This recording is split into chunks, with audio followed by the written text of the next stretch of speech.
Iniciando conexão Escriba Café. A conexão será estabelecida em 15 segundos. Iniciando mensagem do patrocinador. Você pensa que tem resposta para tudo? Então surpreenda-se com o livro O que Pensa o Homem, um romance de Gabriel Gaspar. À venda no site da Livraria Cultura e na editora Multifoco. Mensagem do patrocinador encerrada. Aguardando conexão. Conexão estabelecida.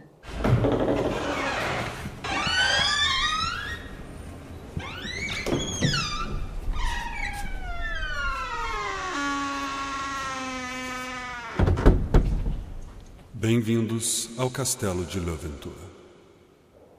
Hoje celebraremos mais uma troca de ciclos.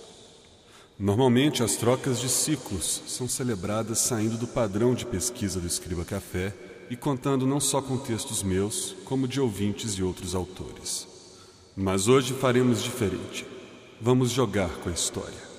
Vamos celebrar essa troca de ciclos através de uma hipótese utópica, para que assim essa seja somente a primeira parte dessa troca de ciclos, onde prepararemos o terreno histórico para que vocês elaborem textos e ideias para a segunda parte. Hoje não vamos só narrar a história, vamos mudá-la. Senhoras e senhores, eu sou Christian Gurtner e esse é o podcast número 80 do Escriba Café.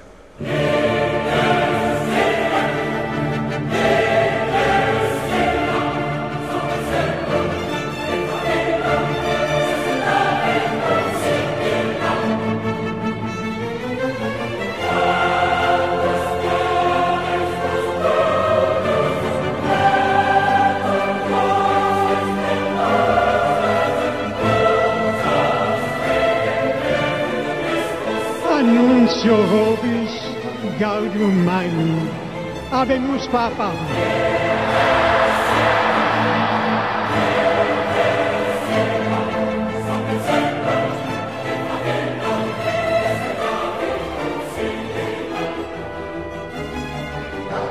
Deixa eu me explicar. Primeiro, eu conheço o Deus de Paulo. Não é o Deus dessa religião morta e fajuta que você está. Se há algum católico entre nós aqui, que eu duvido muito, mas se tiver, está em busca. Você não pode sentir aquilo que nós sentimos sem experimentar o Deus que nós servimos. Não, pastor, mas eu sou carismático, eu até aprendi a falar em línguas, botaram na fita no rádio e eu decorei. Este avivamento é avivamento de Satanás.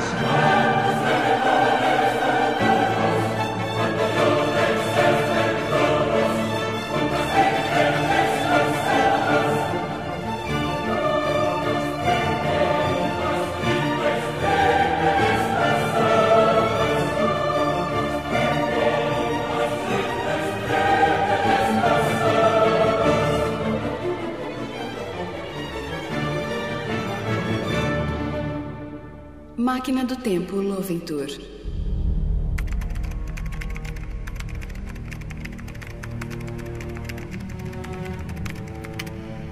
Iniciando o sistema.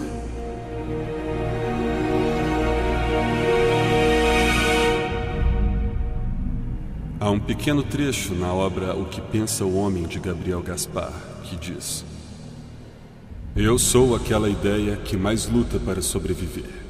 E minha atividade nada mais é do que consumir a realidade. Pode imaginar então o quão nocivo eu sou para o homem, privando ele de qualquer contato razoável com a realidade? Para permanecer dentro do homem, me alimentando de realidade, tive que evoluir, aprender a iludir. Em troca, eu dou conforto e serenidade. Entorpeço sua mente e seus sentidos para que não me refuguem enquanto eu deliciosamente me alimento de sua capacidade de enxergar a realidade. Eliminando como produto final de minha digestão e diretamente para suas mentes, a fantasia. Aqueles que precisam desesperadamente de conforto costumam me procurar, e eu os acolho de braços abertos, contanto que estejam dispostos a abandonar a realidade. É hora de acabar com a ignorância.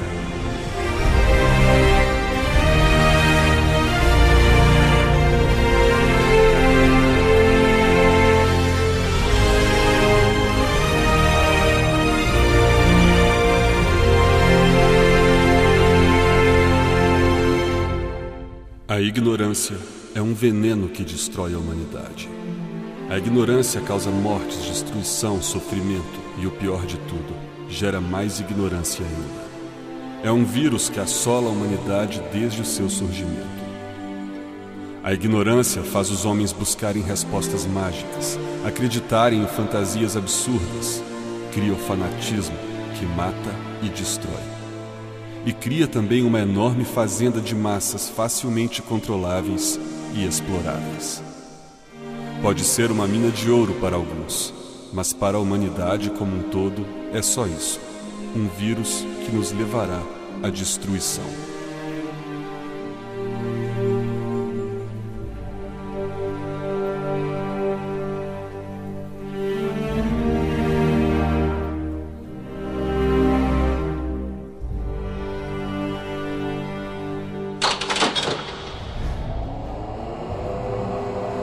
Sistema online.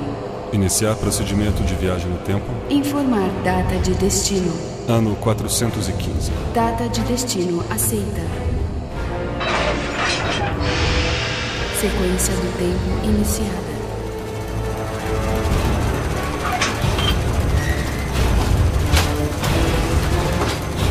Iniciando rotação cíclica.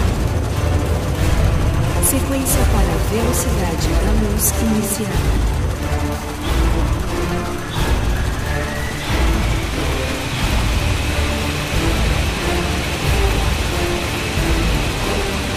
Todas as fases foram colocadas.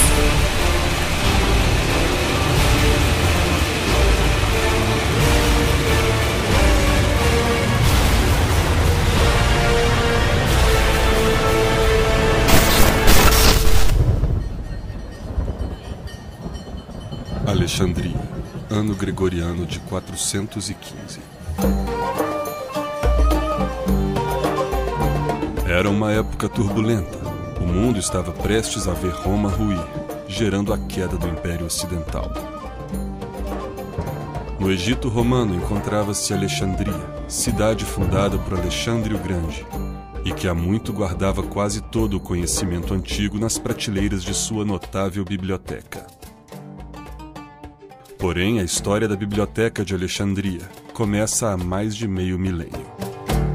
Dizem que por insistência do filósofo Demétrio, exilado no Egito no ano de 280 a.C., que pregava ao rei Ptolomeu I que Alexandria deveria se tornar uma rival cultural de Atenas, deu-se início ao projeto da Grande Biblioteca. Nos últimos 2 séculos antes de Cristo, Alexandria já era uma capital do mundo helenístico, onde residiam e passavam pessoas de todas as partes do mundo. Era um centro cultural, onde a ciência e a filosofia podiam ser respiradas em cada esquina.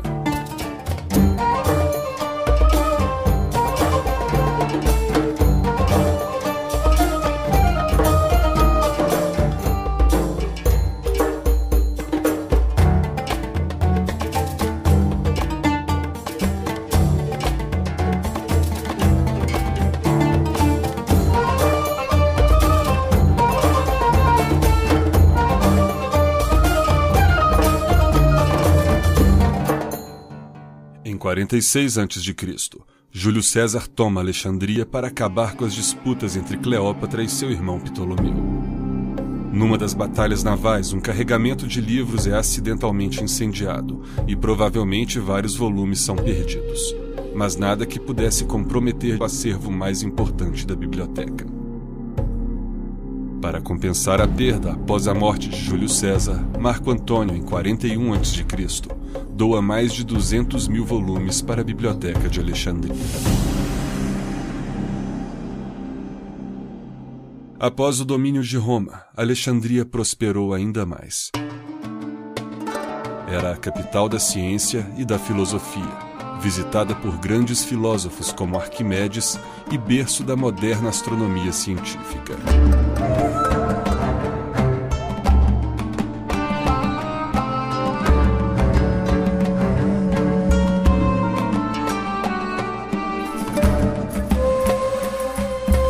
Foi nessa grande fábrica de conhecimento chamada Alexandria que surge a primeira grande cientista mulher de que se tem registro, Hipátia.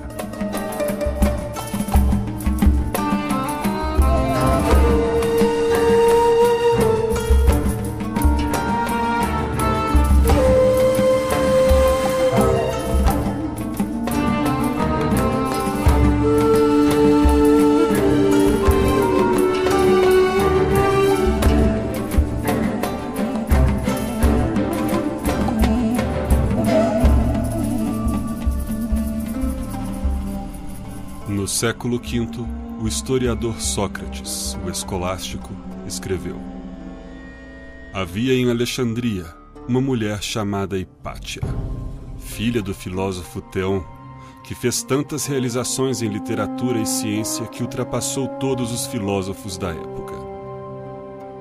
Tendo progredido na escola de Platão e Plotino, ela explicava os princípios da filosofia a quem a ouvisse, e muitos vinham de longe receber os ensinamentos. Hipátia era bela e focada completamente na ciência e na filosofia, e por isso, dizem, nunca se casou ou sequer se relacionou com ninguém. Porém, era admirada e até adorada, não só por sua beleza, mas por sua pesquisa, seu conhecimento e ensinamentos.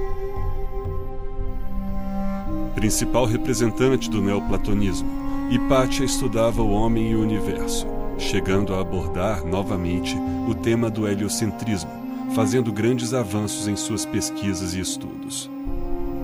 Amparada pelo grande acervo da biblioteca e do Museu de Alexandria, a filósofa também contribuiu com diversas obras para suas ricas estantes.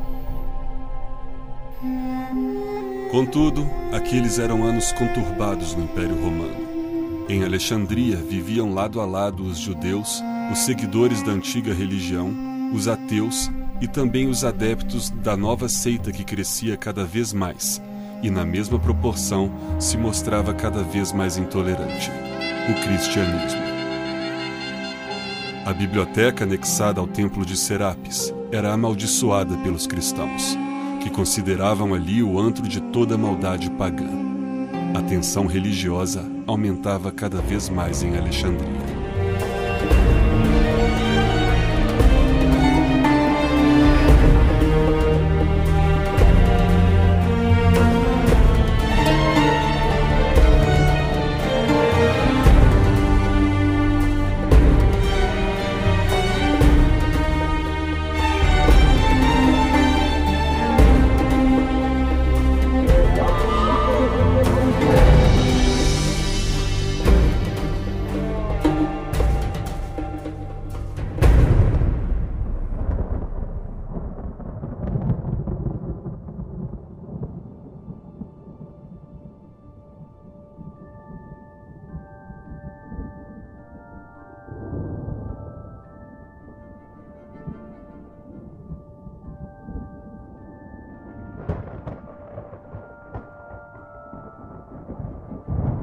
A intolerância religiosa ficava cada vez mais violenta.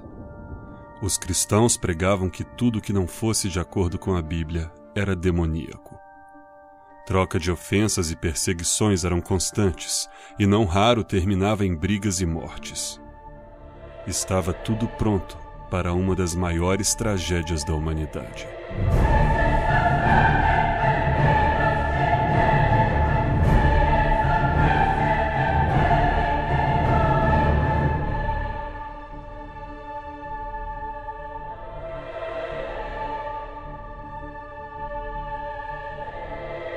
No ano de 391, uma multidão de cristãos enfurecidos, pregando palavras do Antigo Testamento e agindo em nome de Deus, mas liderados por bispos, dominaram a biblioteca e o templo de Alexandria. Os rolos e papiros que registravam milênios de conhecimento humano foram rasgados e queimados como lixo, desprezados como papel higiênico. Paredes e estátuas foram derrubadas e o que restou do edifício foi ocupado pelos fanáticos da nova seita.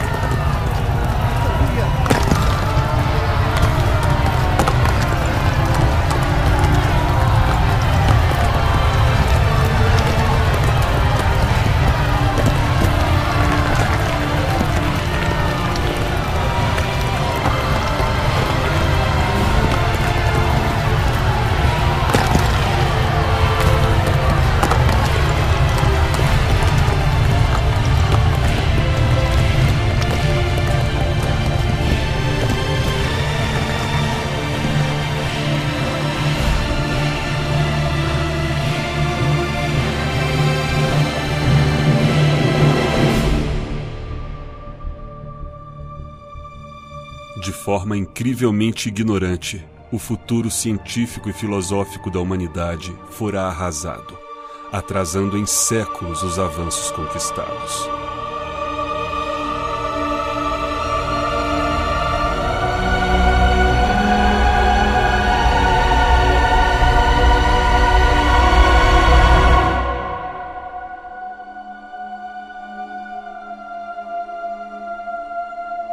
Em seguida, os cristãos se voltaram contra os judeus, que passaram também a ser perseguidos.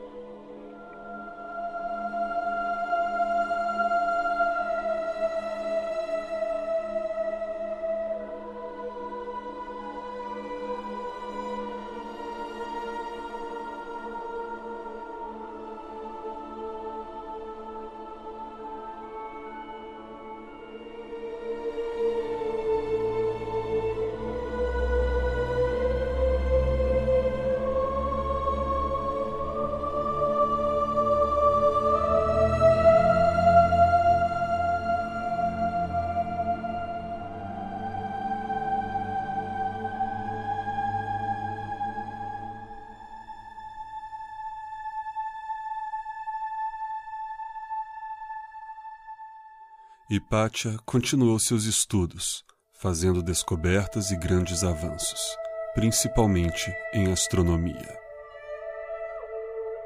Mas os cristãos odiavam cada vez mais a filósofa. Com sua carga intelectual e grande conhecimento, ela era considerada como conselheira por várias figuras importantes na política, até mesmo por alguns ex-alunos cristãos. E isso preocupava Cirilo, o bispo de Alexandria, que via Hipátia como um empecilho para os planos de poder do cristianismo. O machismo cristão foi usado então para tentar desmoralizar e diminuir a influência de Hipátia. Vários políticos foram obrigados a se ajoelhar diante da Bíblia, que era lida em voz alta, principalmente os trechos que rebaixavam as mulheres e as colocavam unicamente como servas dos lares e reprodutoras. Em 413, os líderes cristãos, sob ordem de Cirilo, começaram a espalhar boatos de que Hipátia praticava magia negra e adorava Satanás. E por isso, os políticos a adoravam, pois ela os havia enfeitiçado.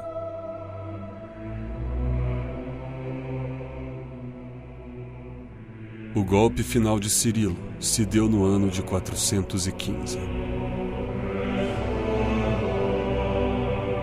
Enquanto voltava para casa, Hipátia foi atacada por uma turba de cristãos,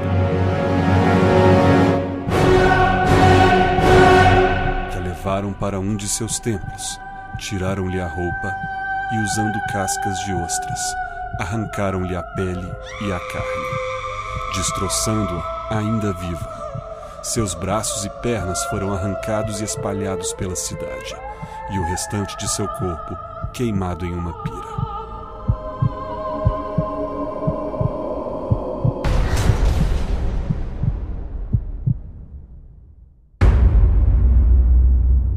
Morria ali um dos últimos pontos de luz da humanidade, que, junto com a destruição da Biblioteca de Alexandria, colocou nos ombros da religião a responsabilidade de séculos de penumbra científica, guiados pelas trevas do cristianismo e outras religiões tiranas.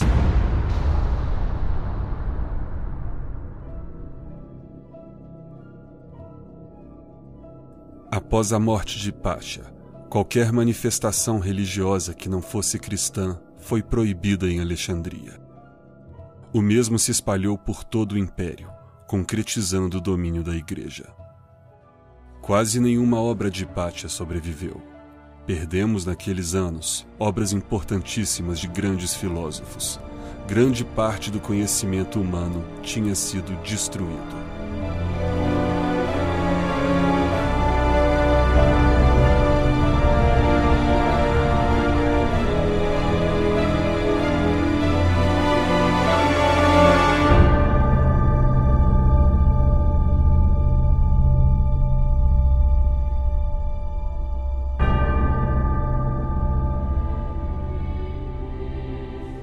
A escuridão criada pela igreja naqueles anos só começou a se dissipar na Renascença, quando tudo que havia sido perdido mais de 1000 anos antes começou a ser redescoberto.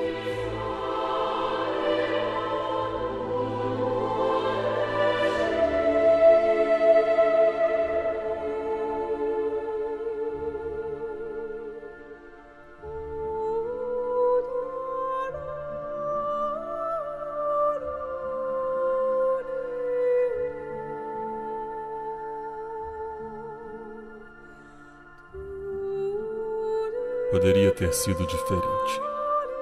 Tantas coisas que perdemos. E se mudássemos a história aí, próximo ao 1º ano gregoriano?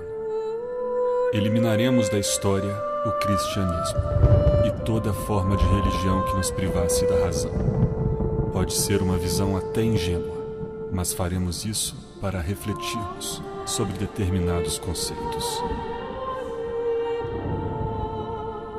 Iniciando o ciclo temporal. Rastreando o sinal. Cataclisma do tempo em 3, 2, 1. Sequência do tempo iniciada. Informar data de destino. Ano 0. Alerta.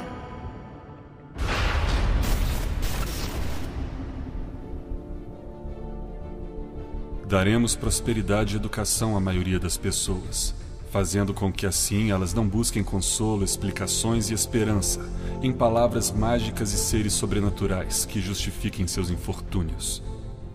Esse é o ano 0, o ano em que Roma está em seu auge e as religiões do Ocidente começam a perder força.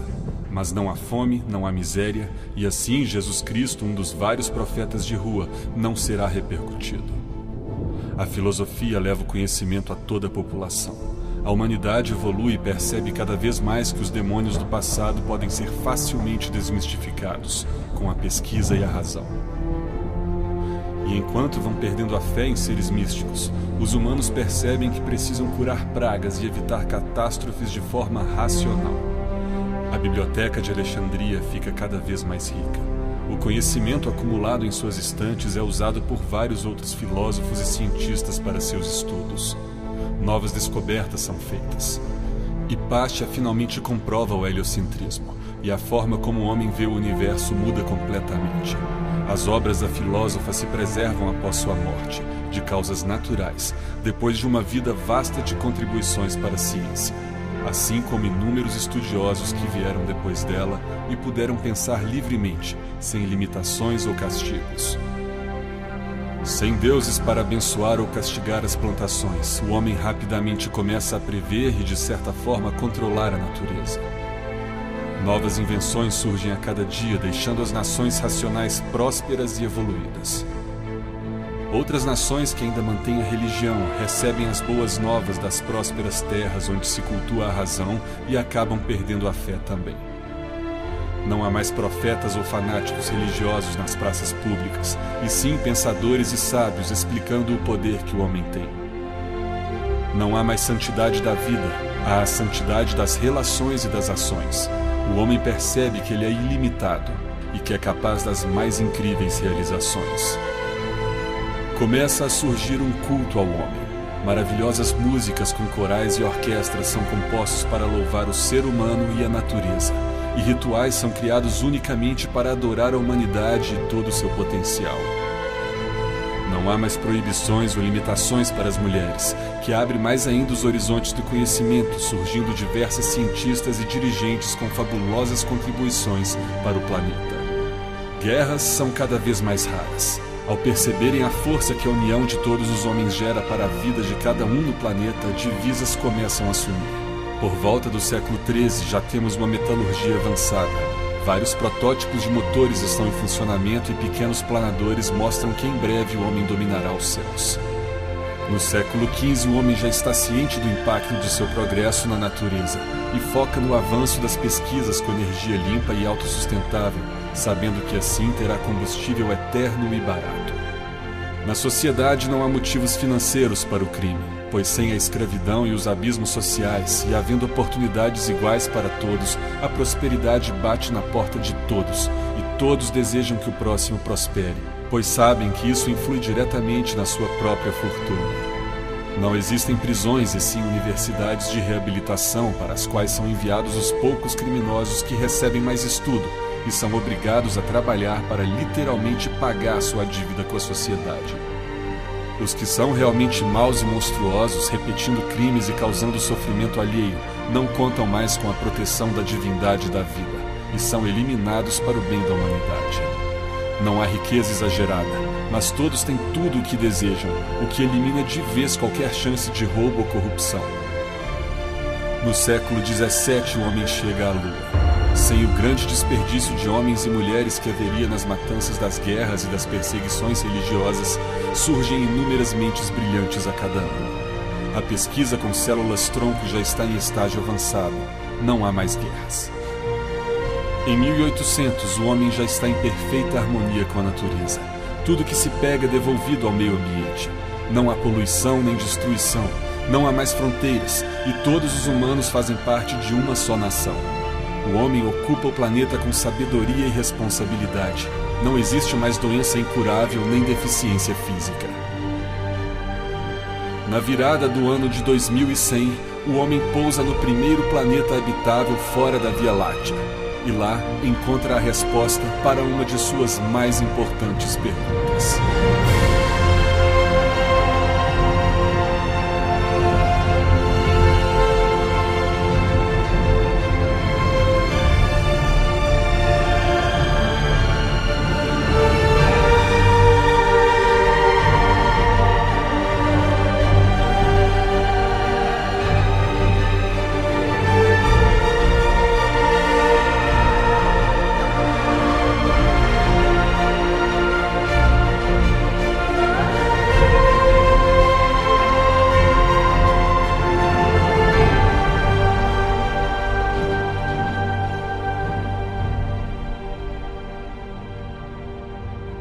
Ciclo Escriba Café encerrado.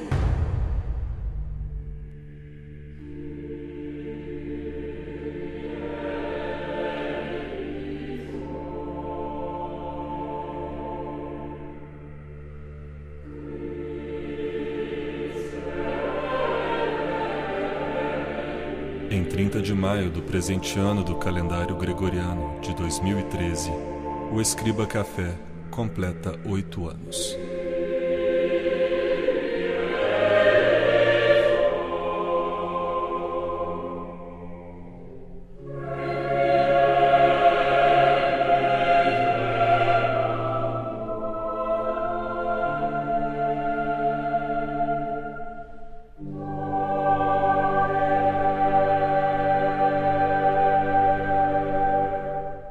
E é nesse início do ano 9 que gostaria de dar todo o crédito desse podcast a vocês, homens e mulheres que ouvem o Escriba Café, que participam e apoiam, alguns ilustres desde o ano 1.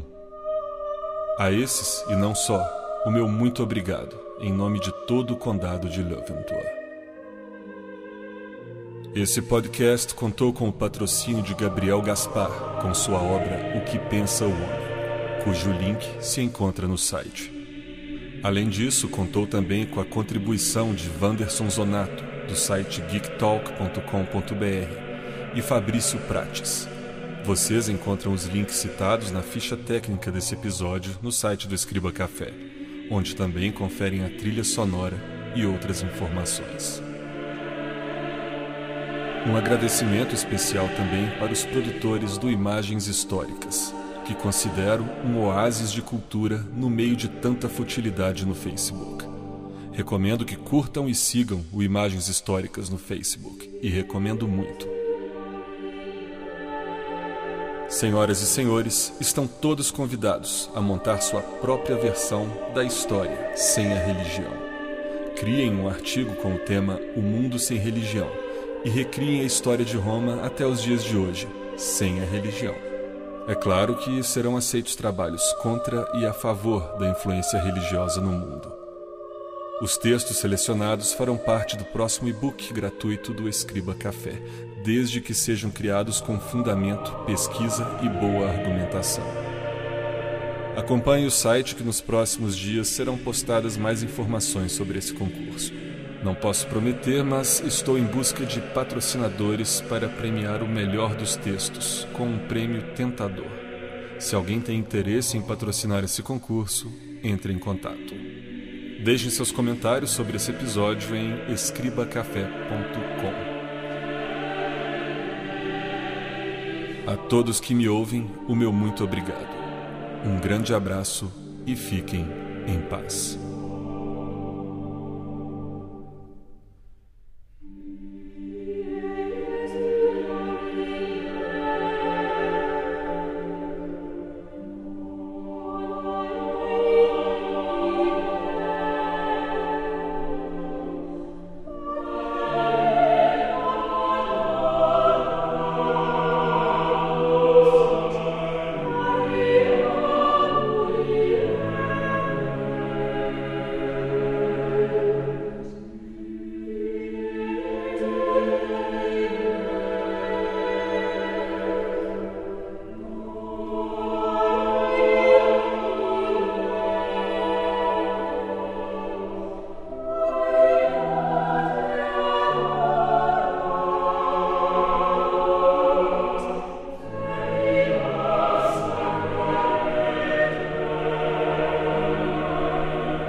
Todos de pé para o hino oficial de Leventhor. Não há glória na ignorância humana. Um inseto é ignorante, mas mesmo assim, se sumir da terra, toda a vida também será extinta do planeta. Já se nós sumirmos, a vida prosperará na terra. Enxerguemos os deuses e os demônios que podemos ser. Nosso destino está unicamente em nossas mãos. O hoje para os vivos, o amanhã para os fortes.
Senhoras e senhores, Le Ventoux.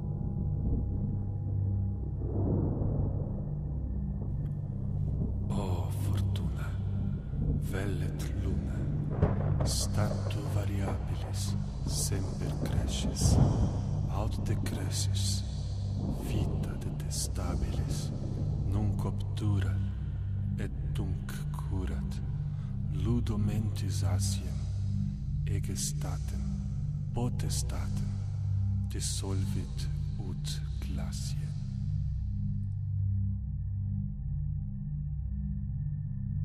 Conexão encerrada.